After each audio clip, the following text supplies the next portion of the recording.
right, the next thing that you're going to want to do is you're going to release the locking jaws on the fifth wheel, and this is the button that does that. As you can see, fifth wheel slide, and when you activate this button, you see that arrow back and forth, it allows your fifth wheel to move forward or backwards.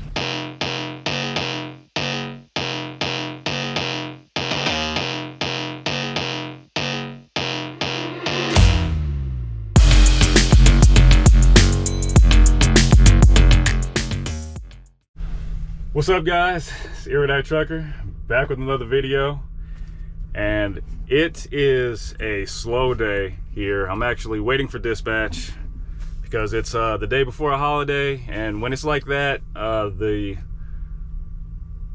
whole fleet has to get directional freight. So, you know, each driver has to have a load that's taking them to their home location if they're choosing to go home. So I've been waiting around for a little while, so that stinks a little bit, but I'm in a good mood.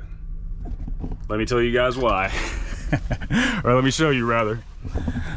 I'm at a pilot, stuck waiting, and I decided to go ahead and get myself a whole pizza and a raspberry slushie right there, my favorite flavor.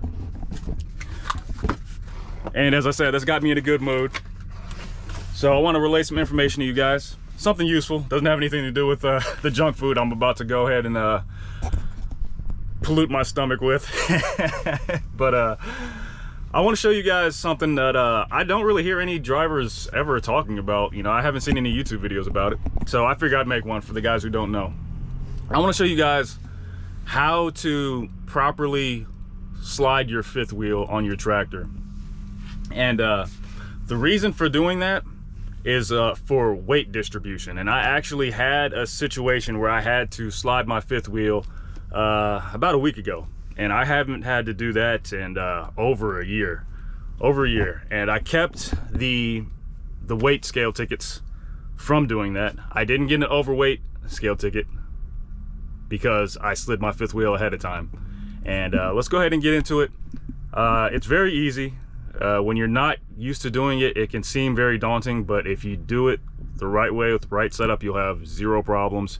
And you'll be wondering, you know, why you were stressing out about doing it before. I'm going to show you guys how to do it the way that I do it, the easy way and the safe way.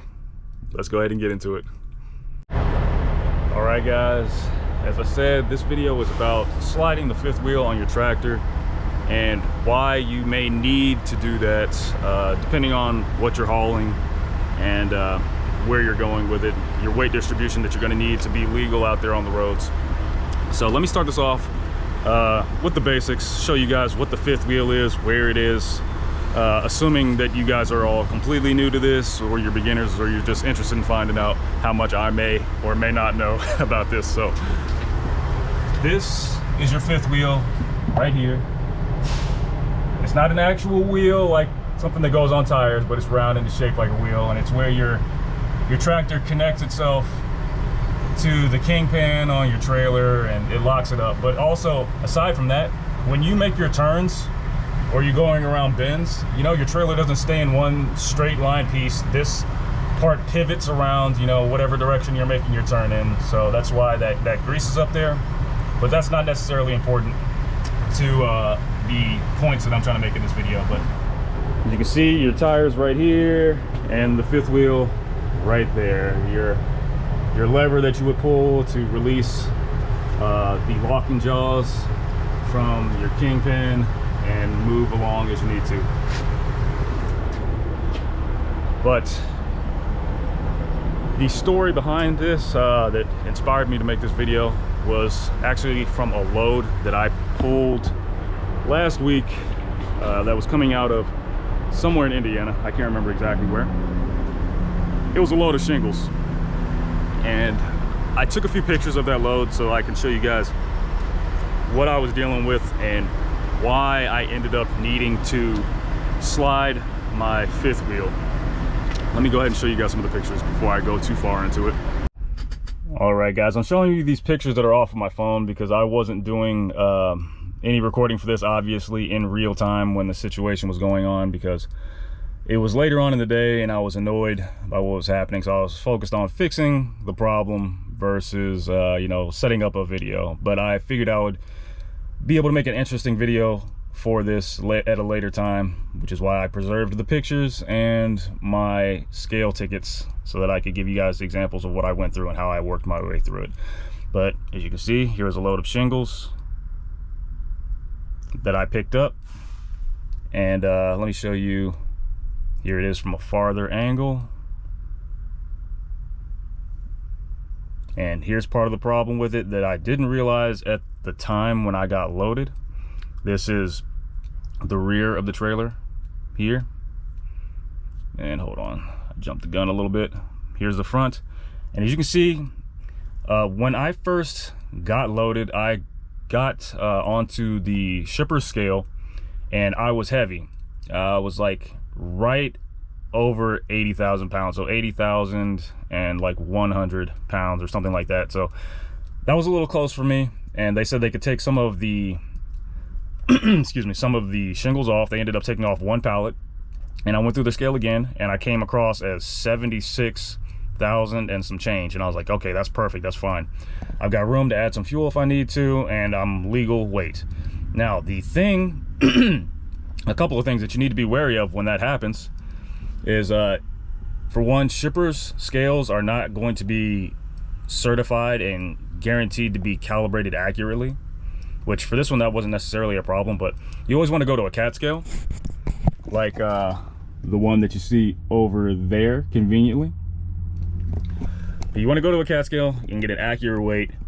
Plus, like this shipper, their scale, they had a gross weight scale, so it'll tell you the weight of the entire load. It didn't have axle weights on it like a cat scale will, or it'll tell you the weights for your steer axle, your drive axle, your trailer axles, and the gross weight of your trailer, so you know if you are legal on all four of those. So just because you're legal on your gross weight does not mean that you will be legal on your axle weights, and you can't guarantee that with a shipper scale, especially if they do not have the individual axle weights on it like this particular shipper didn't.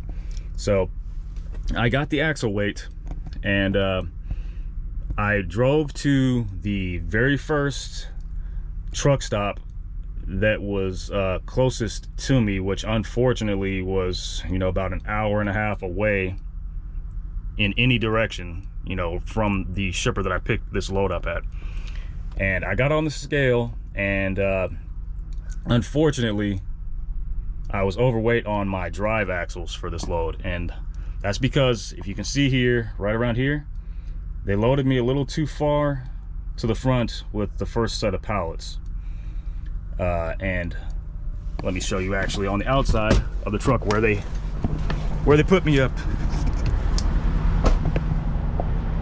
That first set of pallets was right over top of where this mud flap starts. It was like right around in this area, and with that load of shingles, it probably needed to have started closer to back here where my landing gear was, and I didn't realize it or think about it as much at the time after I got that that gross weight. And I figured, since the weight of the load had been reduced so much, that all of my other axles would have been fine. Like I said, I didn't have a scale that was closer than an hour and a half away, but like I said, I figured since so much weight got taken off of the trailer, all of the axles are good, because I've well, actually I can't really think of a time in my past history while I was overweight on a load of shingles, and all the shingle loads are always loaded the same way, except for this time, I guess. You know, I got loaded a little far forward. But let me show you guys what I was actually weighing here when I scaled at that truck stop. This was me. See that 76,840? So that was close to what the shipper scale said. I was legal on my gross weight, legal on my trailer weight, but when I saw that, I was like, oh, wait a minute, that's really light. 29,900. Usually, or always, the max on your trailer axles is like 40,000 pounds. So I'm like, that's really light. And at that point, you know, some indicator lights went off in my brain. I'm like, oh boy, possibly. And then I come up to this, Bump, bump, bum. Oh no, 35,080 pounds.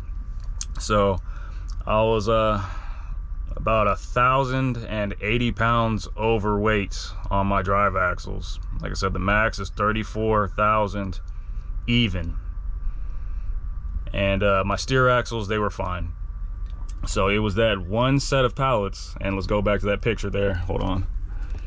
Zoomed a little too far forward for you guys, but this is the set of pallets that was too far forward. So at this point, it was later on in the afternoon and the shipper was closed. So even if I had gone back to have them rework me and move those pallets back themselves, like I would have had to have waited until the next morning for them to do that, because the hour and a half I would have had to drive backwards, they would have already closed, and they didn't have on-site parking for me to stay there overnight if I had wanted to do that, which I didn't. But looking at that empty space right there, right over my trailer axles, that's where that first two sets of pallets that you saw at the front of my trailer should have been back here. And then I would have been completely fine on all the axles. And that extra space, that 29,000 on the trailer axles, that would have you know, been a little bit higher, and it would have been fine. I would have been completely legal on all the axles and my gross weight. But that led me to the whole thing about needing to rework the stuff myself, or actually not really rework it, but adjust my trailer axle. Or I'm sorry, not the trailer axle, adjust my fifth wheel.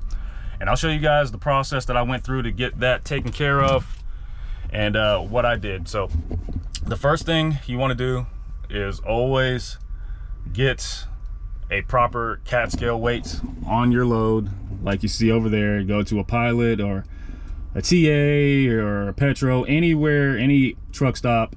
It could even be a mom and pop truck stop, but go to a truck stop that has an official cat scale, okay? Because their weights are going to be certified and accurate, and you can trust what they say as long as you got on the scale straight, you know, and all your axles are actually being weighed properly.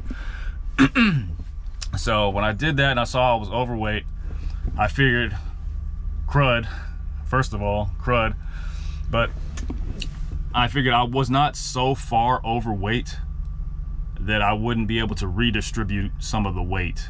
Okay, so when you slide your fifth wheel, you can take some of the weight that's over top of your drive axles, and you can push your fifth wheel forward or backward, depending on what you want to do. And you can redistribute some of that weight that's over top of your drive axles forward, so that some of it's pushed on top of your steer axles instead, and you can get yourself back to legal again. But you have to make sure that you reweigh after you've moved your fifth wheel. You have to make sure that after you've done that, you reweigh on the cat scale again to make sure that you haven't overloaded your steering axles and made yourself too heavy in the very front. But let me show you guys the process of what you need to do when you are setting up to move your fifth wheel. I know it's taking a little while for me to get into it, but I want to explain the complete process of what I'm thinking when I'm doing this, so that you guys get into the situation for yourselves. You know what to do, and you know the line of thinking that'll get you to the promised land of staying away from the DOT scales and their overweight tickets. So let's go ahead back outside. Okay, when you are setting up to move your fifth wheel, the very first thing you want to do is make sure that you are parked in a safe place that is flat and level. So you don't want to park on a hilly area. You can't really see it through the camera, but there's a slight incline. So you want to make sure that you are on a completely flat surface, not on an incline or a decline going up or downhill. You want to make sure you are completely flat. And then the next thing that you want to do is hop in your truck and pull your trailer brake, okay?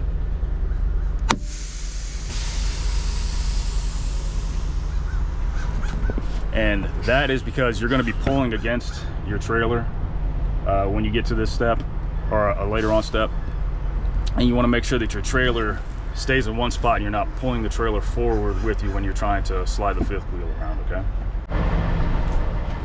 The next step is to lower your landing gear, okay? And you want to lower it until it's just slightly above the ground.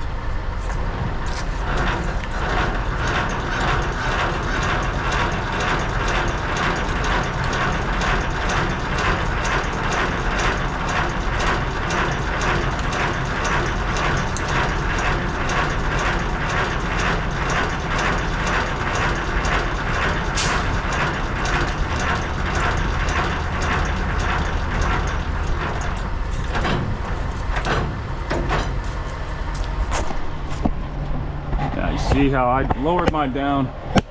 It's not touching the ground entirely. There's just a little fraction of space between the ground and the feet of the landing gear. So have it like that, then you want to go back to your truck and we're going to dump the air from the suspension.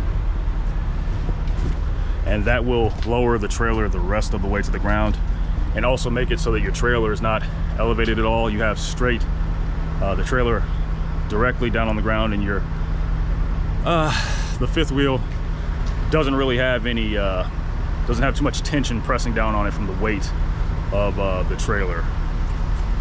So let me show you here. So we'll hop in, and the suspension on this truck anyway, Peterbilt 579, the air dump is right there.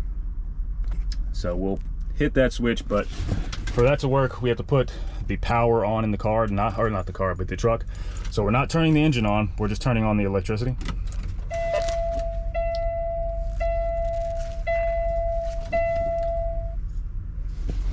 All right, and then once that's done, we're gonna hit this switch and you're gonna hear the air release.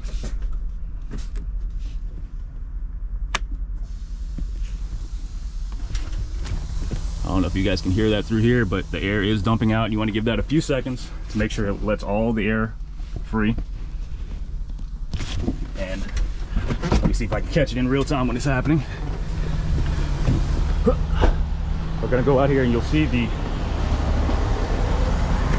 feet of the landing gear now, they're all the way down on the ground. So that air, the airbags dumped here. The airbags dumped and lowered the trailer the rest of the way down to the ground. So now it's making complete contact. And that's also something that you want to do when you're doing a trailer swap. That way when you detach from the truck and you pull away from your trailer, you don't have your trailer slamming down onto the ground. You'll hear a lot of guys doing that, and you'll hear a big old crash and then they just drive away. But if you let the air out like that, you can easily drive away from your trailer without it slamming to the concrete. But back to the main point of the video. So you've dumped the air from your trailer.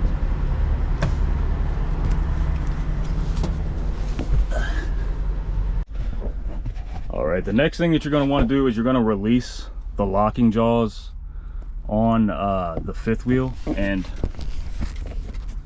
this is the button that does that. As you can see, fifth wheel slide, and when you activate this button, you see that arrow back and forth, it allows your fifth wheel to move forward or backwards. We'll hit that next, but let me show you something here before we do that. You'll actually need to turn the truck back on and actually have the engine running to move the truck after you unlock the locking jaws. But if it's your first time doing this in your truck, or it's been a very long time since you've done it, these locking jaws might kind of be like stuck together a little bit, and you might have to back up a little bit into your trailer and then pull forward slightly to kind of release these. It's like something, you know, kind of being like glued or welded shut, you know, that hasn't been moved around for quite a while. But here are the actual teeth, the prongs, and your fifth wheel moves between. And each of these that you move forward, like this whole plate right here, this is the fifth wheel mechanism. This slides forward and locks into these individual teeth.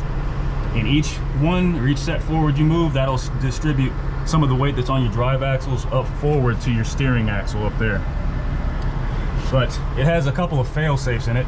As you can see, this prong right here, that stops you from backing up way too far and, you know, shooting your truck off of the track or something like that. You won't be able to back up any further than this, and you won't be able to pull the fifth wheel any farther ahead than this. So when you back in to your fifth wheel, or when you pull your fifth wheel forward, you don't have to worry about destroying or damaging anything. In theory, like, I don't know like how strong your equipment might be, but you won't be able to go any farther than this or any farther back than this, you know, because some of you guys might press on the gas a little too hard and end up slamming your fifth wheel forward into this really hard and scare yourself and knock a whole bunch of stuff loose in your truck, as far as like stuff that you have sitting in your cabinets. But it won't break anything. This is really strong. Try not to do that, but just in case you do, don't get too scared. But let's go ahead and move this fifth wheel around, and I'll show you guys how that looks. Now, actually, before we move into anything else, when I slide my fifth wheel, I don't think that you necessarily have to do this, but I like to do it just as an added precaution. I want to take care of these wires, and when you're extending or retracting that fifth wheel, I want to make sure that these wires don't get crinkled up or pulled in a bad way, so I always disconnect them. My electrical lines and the air lines, because like I said, the trailer's not going to be moving anywhere. You have the trailer stuck in a static position, and that way you don't have to worry about those getting pulled. The trailer legs are down, so we'll go back into the truck.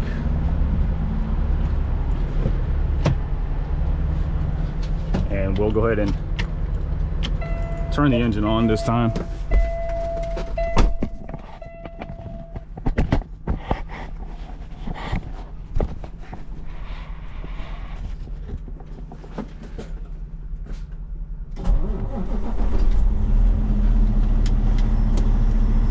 And now that that's set up, we'll go ahead and activate this fifth wheel slide button, because that'll release the locking jaws on the fifth wheel.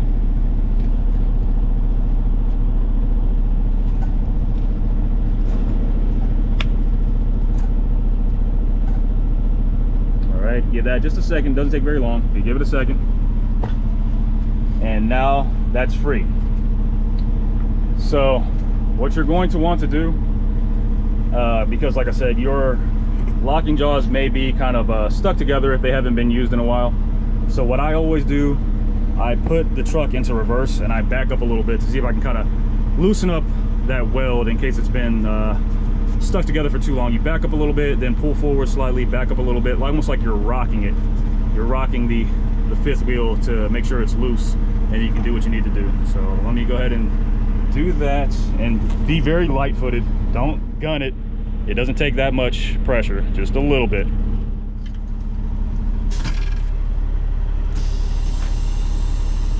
You want to activate your parking brake for the tractor so that the truck can move around.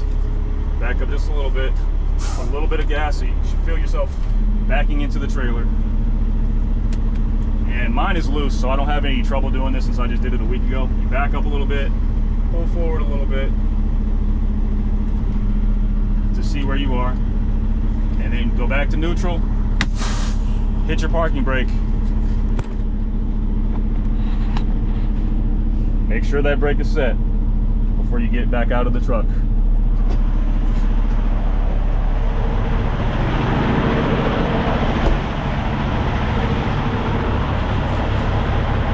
And as you guys can see, I didn't move my fifth wheel yet, but I felt it moving around and I backed it up to the original position. So like I said, this right here is as far backwards as your fifth wheel can go. That means the weight is properly distributed for, you know, most of the loads that I'm going to be hauling. But I want my fifth wheel, because we're assuming that I'm in that situation where I just had like the overweight shingles that are too heavy on my drive axle. So I need to shift some of that extra 1,000 pounds forward to my steering axle. So I need to reverse my truck so that my fifth wheel will slide forward a few notches. Okay? I don't necessarily need to have it all the way to the front, but maybe somewhere around here. This is where I ended up stopping it. So I'm gonna leave the camera outside so you guys can see the fifth wheel actually moving as I'm reversing.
There we go, guys. You saw me moving the fifth wheel. As you can see, it was originally all the way back here. It was all the way to the rear up against the brace that won't let it go any further back. I scooted it forward a few notches. It's close to the front now. Now you've moved the fifth wheel, but you're not done yet. You're not done. So you want to go back to your truck after you've moved it, however far ahead you think that you need to move it. Go back to your truck.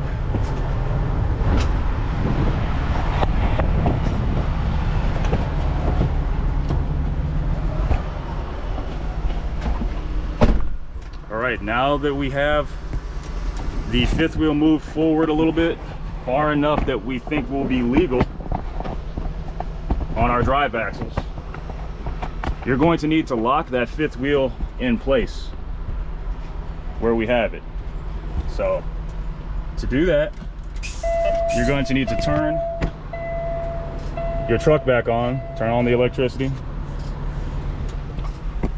You want to keep your air dump valve in the on position like we have it, but you're going to want to go back to this fifth wheel slide, turn that off, and you can hear a little bit of air. That's the sound of the jaws pinching back together so they can fit into those teeth, those prongs. You want to hit that, then you're going to need to turn the truck back on.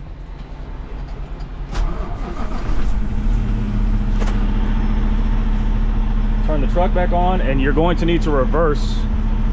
You're going to need to reverse your truck just a little bit so that you can make sure that those teeth are locked into place.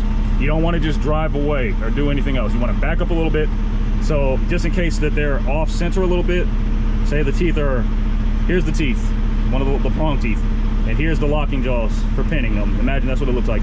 Now, what if they're like this? They're close, but they're not all the way in there.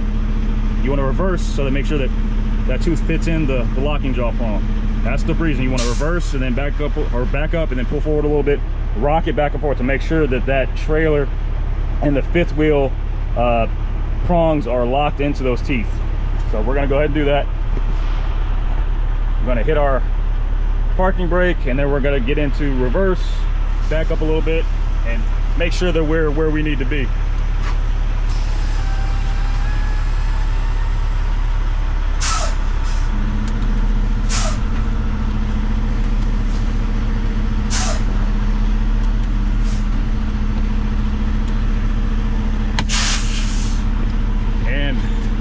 I like to do that rocking back and forth 3 times, the same way that I would with a tug test, to make sure that I am stuck in place where I want to be.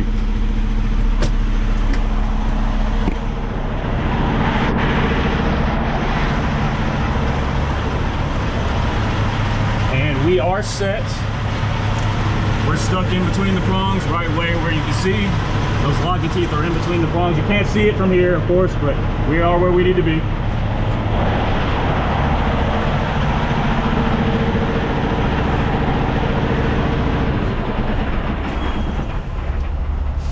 And then once you've locked that up, you're gonna wanna get your trailer back into condition where you can drive it again, because you're gonna need to go through the scales to see if your weight distribution is successful and to see, make sure that you're legal with everything again. So we'll hop in the truck. You need to turn the power back onto your truck again. Not turning on the engine, but just turn on the power.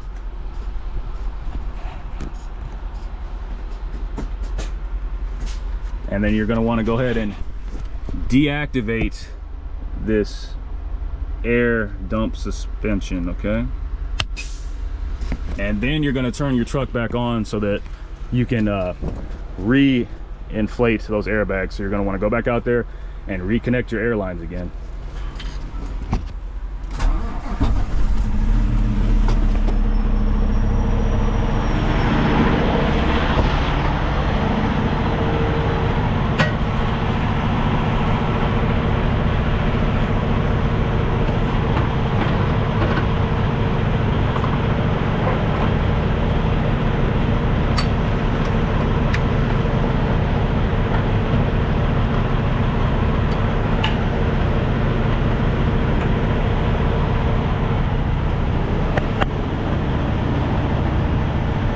Then you want to go ahead and hit that trailer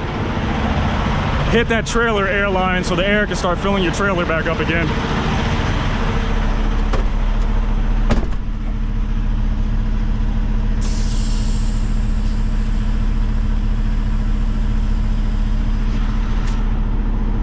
Now you're going to want to go back out there and raise your landing gear legs.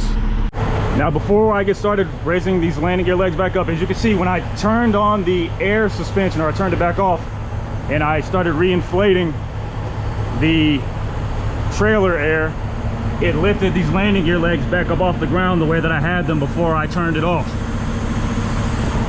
That way you don't have a whole bunch of weight pressing down on you, and it makes it really difficult to crank this leg. I'm sure a lot of you guys have been through it when you've tried to pick up a preloaded trailer and it's loaded too heavy, and you have to really struggle and use both arms and almost lay down onto the landing gear arm to raise this thing up or to lower it down.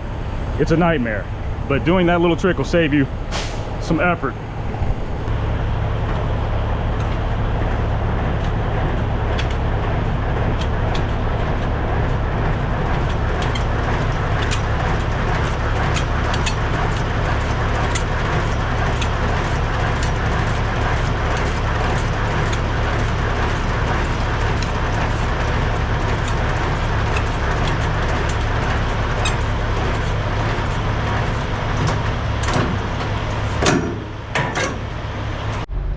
Guys, we're back in the truck and we have completed the process for sliding our fifth wheel forward to redistribute some of that weight.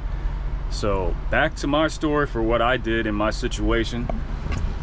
You're going to want to go ahead and get a reweigh on the scale after you slid your fifth wheel so you can see what your axle weights are.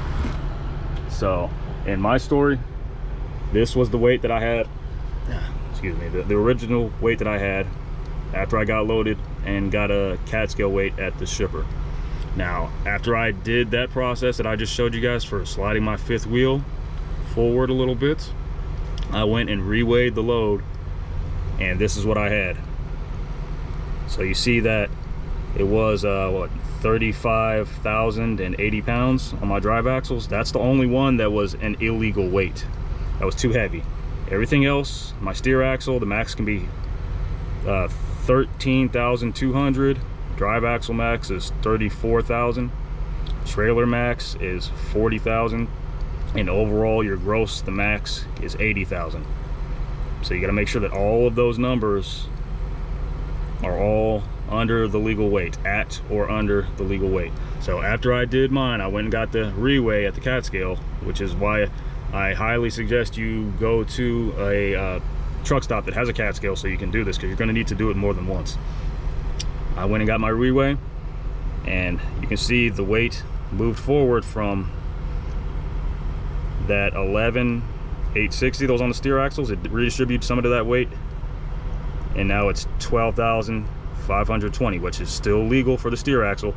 and it brought my drive axle down to 34,200, which is still high, higher than the legal max. But when you get to this, there's something that you can do, or there's a caveat to this, I guess, rather, from what I was told.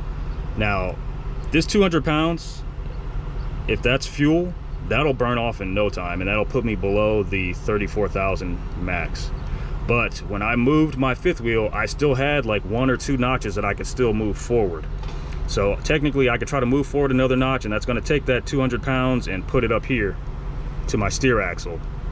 So it will be roughly around 12,700 and some change, which is still legal. And then I would have some extra room on my drive axles to add some fuel if I needed to do that. But from what I have heard from various sources, now don't quote me on this as far as like this being the 100% way to do it and you'll always be okay, but I've heard that a lot of the DOT scales, if you are like 500 pounds or less over on your drive axles, they might not ticket you, possibly. Now, like I said, that's not legal advice. That's not me saying that's going to work for you 100% of the time, but that's just what I've heard. But me personally, I don't really try that. I wouldn't, you know, because I'm not going to give them any ammunition to use against me. So what I ended up doing, I just moved my fifth wheel forward a little bit more, and I didn't keep the picture or the scale ticket from that, and it ended up dropping this down to like 33,700 or something like that. So I was able to go ahead and put some fuel in there and drive the rest of the way, and it worked out just fine. But what you're going to need to keep in mind after you do this, once you've delivered your load, you need to make sure that you reverse the process that I just showed you and slide your fifth wheel back to where you originally had it. Because, well, at least at the company that I'm with, the fifth wheel, the farthest back position, is going to make sure that you're legal on all of your axles for the vast majority of the loads that we pull. I can say in my history with the company, I've been with TMC for, I don't know, a little over 2 years, and I've only had to slide my fifth wheel 3 times. 3 times in 2.5 years. So you won't need to do this very often, most likely. But, well, for this company, I don't know about any other company, but in my experience, I haven't had to do it very frequently. But when I have needed to do it, it was very, very convenient and saved me time, because I didn't have to drive all the way back to the shipper to be reworked, to have them take some more of the freight off of me, and me losing out on time, having to go back and then basically double back, drive back to the shipper, and then drive back to where I previously was. Because even if the shipper reworks you, you're still going to need to go to a truck stop to scale yourself again on a cat scale, so that you can make sure that what they did for you actually made you a legal weight again. You know, it would be the worst to go to the shipper again to get reworked, and then they redistributed the weight incorrectly and you're heavy but just on another axle, you know, something like that. It can happen. So just take this instruction, put it in your tool belt, and if you ever need to do it, you got something. You know, it definitely was super helpful for me the very first time that I had to do it, because I was like, I knew nothing. I knew nothing as far as like sliding my fifth wheel when I had to do it for the very first time in this kind of truck. So hopefully this video can help you guys out. Anybody that comes across this and you ever need to slide your fifth wheel, you know how to do it, and you know the benefits of doing it. So on that note, I'm gonna go back there and enjoy my pizza and slush, you guys, while I'm waiting for a load. Ear Dye Trucker out, and keep those load axle weights legal. See you later.